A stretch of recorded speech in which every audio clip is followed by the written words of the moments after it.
ನಮಸ್ತೆ ವೀಕ್ಷಕರೇ, ಶ್ರೀರಂಗಪಟ್ಟಣ ಆಲ್ ಪೂಜಾ ಯೂಟ್ಯೂಬ್ ಚಾನಲ್ಗೆ ತಮ್ಮೆಲ್ಲರಿಗೂ ಸ್ವಾಗತ. ಈ ದಿನ ಶಾಸ್ತ್ರದಲ್ಲಿ ಹೇಳಿರುವಂತಹ ರೀತಿಯಲ್ಲಿ ಮೋಕ್ಷ ನಾರಾಯಣ ಬಲಿಯ ಪೂಜಾ ಕೈಂಕರ್ಯಗಳನ್ನು ನಡೆಸಿಕೊಟ್ಟಿದ್ದೇವೆ. ಆ ಪೂಜೆಗೆ ಒಂದು ಸಂಪೂರ್ಣ ಚಿತ್ರಣವನ್ನು ನೀವಿಲ್ಲಿ ನೋಡ್ತಿರಬಹುದು. ಶಾಸ್ತ್ರದಲ್ಲಿ ಹೇಳುವಂತಹ ರೀತಿಯಲ್ಲಿ ಮೋಕ್ಷ ನಾರಾಯಣ ಬಲಿ ಎಂದರೇನಪ್ಪ ಅಂದರೆ, ಪ್ರೇತ ಶಬ್ದದಿಂದ ಮುಕ್ತಿಗನಗೊಳಿಸಿ ಪಿತೃಲೋಕಕ್ಕೋಸ್ಕರವಾಗಿ ಮಾಡಬಹುದಾದಂತಹ ಪೂಜೆಯನ್ನು ಮೋಕ್ಷನಾರಾಯಣ ಬಲಿ ಅಂತ ಹೇಳಿ ಕರೀತೇವೆ. ಪ್ರೇತ ಶಬ್ದದಿಂದ ಮುಕ್ತಗೊಳಿಸಿ ಮೋಕ್ಷ ಪದವಿಗಾಗಿ ಇರುವಂತಹ ಪೂಜೆ ಅಂತಲೂ ಕೂಡ ಶಾಸ್ತ್ರದಲ್ಲಿ ಕರೆದಿದ್ದಾರೆ. ಆ ಪ್ರಕಾರವಾಗಿ ಇಂದಿನ ದಿನ ಕರ್ತೃಗಳಿಗೆ ಮೋಕ್ಷನಾರಾಯಣ ಬಲಿ ಕಾರ್ಯಕ್ರಮವನ್ನು ನಾವು ನಡೆಸಿಕೊಟ್ಟಿದ್ದೇವೆ. ಮೊದಲಿಗೆ ಪ್ರೇತ ಸಂಸ್ಕಾರ, ತಿಲಹೋಮ ಮತ್ತು ಮೋಕ್ಷನಾರಾಯಣ ಬಲಿ ಎಂಬಂತಹ 3 ಪೂಜೆಗಳನ್ನು ನಾವಿಲ್ಲಿ ನೋಡಬಹುದು. ಶಾಸ್ತ್ರದಲ್ಲಿ ಒಂದು ಮಾತನ್ನು ಹೇಳ್ತಾರೆ, ಏನು, ನಾವು ಯಾವುದೇ ಒಂದು ಪೂಜೆಗಳನ್ನು ಮಾಡಿದರೂ, ಯಜ್ಞ, ಯಾಗ, ವ್ರತ ಇತ್ಯಾದಿಗಳನ್ನು ಮಾಡಿದರೂ ಕೂಡ ಅದರ ಬಗ್ಗೆ ನಮಗೆ ಸಂಪೂರ್ಣವಾದಂಥ ಅರಿವಿದ್ದಾಗ ನಾವು ಪೂಜೆಗೆ ಪೂರ್ಣ ಫಲವನ್ನು ಪಡೆಯಬಹುದು ಅಂಥೇಳಿ. ಆ ಪ್ರಕಾರವಾಗಿ ಇಂದು ಮಾಡ್ತಾ ಇರುವಂತಹ ಮೋಕ್ಷನಾರಾಯಣ ಬಲಿಯಲ್ಲಿ 3 ವಿಧಗಳನ್ನು ನಾವು ನೋಡಬಹುದು. ಶಾಸ್ತ್ರದಲ್ಲಿ ಹೇಳುವಂತಹ ರೀತಿಯಲ್ಲಿ ಪ್ರಥಮವಾದಂತಹ ವಿಧ ದುರ್ಮರಣ ನಾರಾಯಣ ಬಲಿ, 2ನೇ ವಿಧ ಬ್ರಹ್ಮಚಾರಿ ನಾರಾಯಣ ಬಲಿ, 3ನೇ ವಿಧ ಶುಭಮೋಕ್ಷ ನಾರಾಯಣ ಬಲಿ ಅಂತೇಳಿ 3 ಭಾಗಗಳನ್ನು ನಾರಾಯಣ ಬಲಿಯಲ್ಲಿ ಮಾಡಿದ್ದಾರೆ.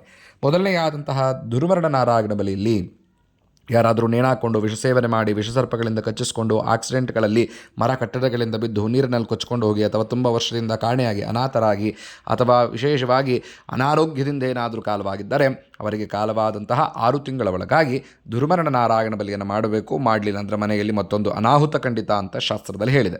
ಇನ್ನು 2ನೇ ವಿಧ ಬರುತ್ತೆ. ಅದಕ್ಕಿಂತ ಮುಂಚಿತವಾಗಿ ಪರಾಶರ ಮಹಾಮುನಿಗಳು ಹೇಳ್ತಾರೆ, ಕಲಿಯುಗದ ಪೂರ್ಣಾಗಿಸು 60 ವರ್ಷಕ್ಕಿಂತ ಕೆಳಗಡೆ ಯಾರೇ ಕಾಲವಾಗಿದ್ದರೂ ಕೂಡ ಅವರೆಲ್ಲರನ್ನು ಕೂಡ ದುರ್ಮರಣ ಅಂತೇಳಿ ಕನ್ಸಿಡರ್ ಮಾಡಿ ಅವರೆಲ್ಲರಿಗೂ ಕೂಡ ದುರ್ಮರಣ ನಾರಾಯಣ ಬಲಿಯನ್ನು ಮಾಡಿಕೊಳ್ಬೇಕು ಅಂತೇಳಿ ಶಾಸ್ತ್ರದಲ್ಲಿ ಹೇಳಿದ್ದಾರೆ. ಇನ್ನು 2ನೇ ವಿಧ ಬರುತ್ತೆ, ಅದಕ್ಕೆ ಬ್ರಹ್ಮಚಾರಿ ನಾರಾಯಣ ಬಲಿ ಅಂತೇಳಿ ಕರಿತೇವೆ.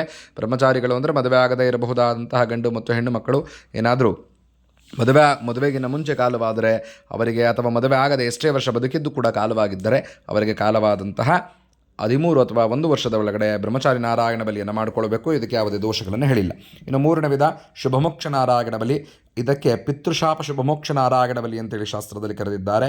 ಜಾತಕದಲ್ಲಿ ಪಿತೃದೋಷ ಇದ್ದರೆ ಅಥವಾ ಜ್ಯೋತಿಷ್ಯವನ್ನು ಕೇಳಲಿಕ್ಕೆ ಹೋದಾಗ ಪಿತೃದೋಷ ಅಂತ ಬಂದಿದ್ದರೆ ಅಥವಾ ತುಂಬ ವರ್ಷದಿಂದ ನಿಮ್ಮ ಹಿರಿಯರಿಗೆ ನೀವು ಯಾವ ಕಾರ್ಯಕ್ರಮಗಳನ್ನು ಮಾಡಿಲ್ಲ ಅಂತಾದರೆ ನೀವು ಈ 3ನೇ ವಿಧದ ಶುಭಮೋಕ್ಷ ನಾರಾಯಣ ಬಲಿಯನ್ನು ಮಾಡಿಕೊಳ್ಬೇಕಾಗುತ್ತೆ.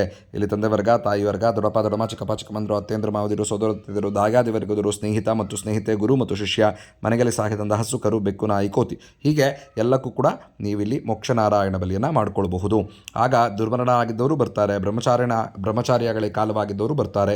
ಎಲ್ಲರನ್ನ ಸೇರಿ ಸಮ್ಮಿಶ್ರವಾಗಿ ಮಾಡುವಂತಹ ಈ ಪೂಜೆಗೆ ಶಿವಮೋಕ್ಷ ನಾರಾಯಣ ಬಲಿ ಅಂತ अभे स्वाहा तस्मात् विराडशागदा विराजो अधिपुरुषः सदाधो वत्तरश्चतपश्चात् भूमिमदोपर स्वाहा यत्पुरुषेण अभिषां देवायज्ञपदन्वितः वसन्तो अस्यासीदाज्यं ग्रीष्मगद्भश्चरद्दवे स्वाहा सप्तास्यासन्मरिदगः त्रिसप्तसमिधकृतां देवागद्यग्नं तन्वाना अबद्धन् पुरुषं पुषं स्वाहा तं यज्ञं वरगशे प्रोक्षन्नः पुरुषं जातमकृतः तेन देवा अगतन्तः साध्यार्षकश्चके स्वाहा तस्माद्यज्ञः सर्वतः संभृतं पुषदाज्यं पशुगस्ता घश्चक्रेवागव्यान आरण्यान् ग्राम्याश्चके स्वाहा तस्माद्यज्ञः सर्वतः विजत्सामानि शक्तरे चन्दाकं च शक्तते तस्मादं यजत्तस्माजदागतः स्वाहा तस्मादश्वारागन्तागेके जोवगादतः गावो आरक्नरे तस्मादं तस्माज्जातशावके स्वाहा यत्पुरुषं व्यजतुः क्वचिदाप्यकल्पगिह्नामुखं यमस्य कौबाहो गावूरो बाधावच्चकरे स्वाहा ब्राह्मणोऽस्य मकमासेत् बाहुराजन्यकृतः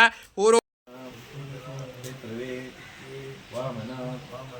पितृवे श्रीधरा पितृवे ऋषिकेश पितृवे पद्मनाभ तर्पयामि नारायण तर्पयामि माधव तर्पयामि तर्पयामि विष्णु तर्पयामि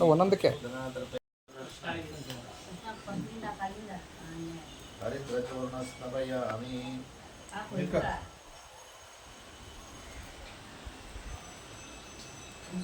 कुङ्कुमचूर्णस्नपयामि